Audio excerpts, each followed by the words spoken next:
I'm motivated by fear. Fear of fear. I hate being scared to do something. It's very simple. This is what I believe, and I'm willing to die for it. Yeah. Period. You can't be scared to die for the truth. The truth is the only thing that's ever going to be constant. And you can't fear what might happen to you if you were to tell the truth. Because what happens to you if you don't tell the truth is worse than telling the truth will ever be. The first step before anybody else in the world believes it is you have to believe it. There's no reason to have a plan B because it distracts from plan A. And I think psychologically, the advantage that gives me over a lot of people that I have been in competition with in different situations is it's difficult to take the first step when you look how big the task is. The task is never huge to me. It's always one brick. I believe, and I learned very young, that you don't try to build a wall.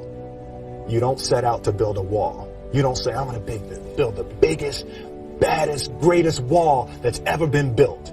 You don't start there. You say, I'm going to lay this brick as perfectly as a brick can be laid. There will not be one brick on the face of the earth that's going to be laid better than this brick that I'm going to lay in this next 10 minutes. And you do that every single day. And soon you have a wall. And soon you have a wall.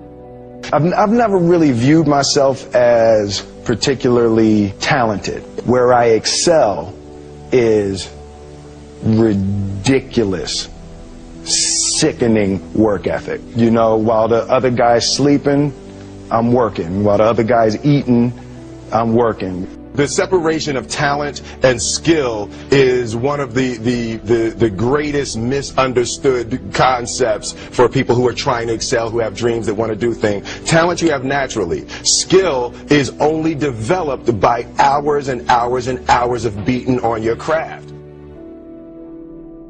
I always knew that I could work hard enough. There wasn't an issue with discipline, or there wasn't an issue with the ability to sacrifice or the willingness to sacrifice. There's no easy way around it. No matter how talented you are, your talent is going to fail you if you're not skilled. You know, if you don't study, if you don't work really hard and dedicate yourself to being better every single day.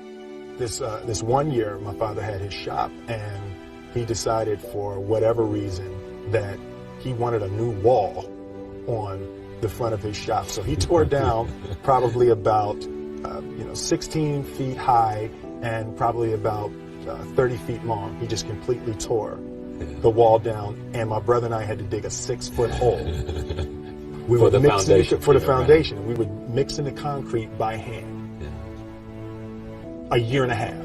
We were building this wall for a year and a half. Every day after school, we would come and mixing concrete, putting it in the hole, doing it. And it was just myself and my little brother. And I remember standing back, looking at that wall, saying, there's going to be a hole here forever. A year and a half later, we laid the final brick. And my father stood back with my brother and I know he planned this. He says he didn't, but I know he had been planning this and writing this for his for the past 2 years. But we stood back, we looked at the wall, and he looked at me and my brother and said, "Don't y'all never tell me that you can't do something," and walked into the shop. As a child, my parents always told me you could be whatever you want to be. You could do whatever you want to do. And you know, that office, that position, the highest office on the face of the earth, it was something I heard my parents saying it, but I didn't totally believe it. Yet I went out in the world and I carried myself and I held my head high and I stood there and I looked people in their eyes and I talked to people as if I was deserving of everything that this planet has to offer. I really want to say to children out there and to people who are watching, Confucius said one time, he who says he can and he who says he can't are both usually right.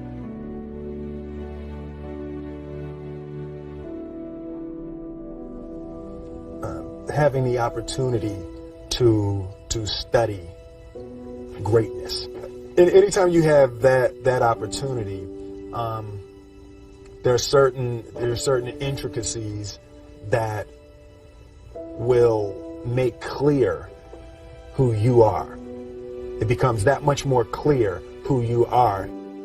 The definition of who I am is very clear to me, and it also redefines who I want to be, in that I know for a fact that I'm stronger than I thought I was. You know, you can't help but ask yourself the question, what would I do if I was in Muhammad Ali's shoes? I'm not the best at anything. You know what I mean? Eddie Murphy is funnier than I'll ever be. Denzel is more powerful than I'll ever be. I think that my strength is I can do everything well. You know, I can do a little bit of everything, and that's what I concentrate on to be my strength. I'll never be able to compete with Denzel. I enjoy connecting with people and ideas, and you know, I have a mission statement. So every year for probably the past 10 years, I've worked out a mission statement for myself. And for the last few years, the mission statement has stayed the same, and it's been improve lives, right? So when I go into something, I'm looking for how the quality of this piece could potentially improve lives. But it's all along the way. It's when you make the movie and how you're interacting with people in the process. And, you know, the concept of improving lives runs through the center of everything I do. And then I realized that the way to improve lives is to continually improve yourself, right? So with that, every morning when I get out of the bed, you know, I haven't fixed everything in the world yet, so there's always something to do. I want my life, I want my work, my family, I want it to mean something. If you are not making someone else's life better, then you're wasting your time. You know, like your life will become better by making other lives better. A few months ago, I said that I believe that if I chose to, I could be the president of the United States. And I think as I've had a chance to intellectualize why I said that. Yeah. And I think that there's a certain delusional quality that all successful people have to have.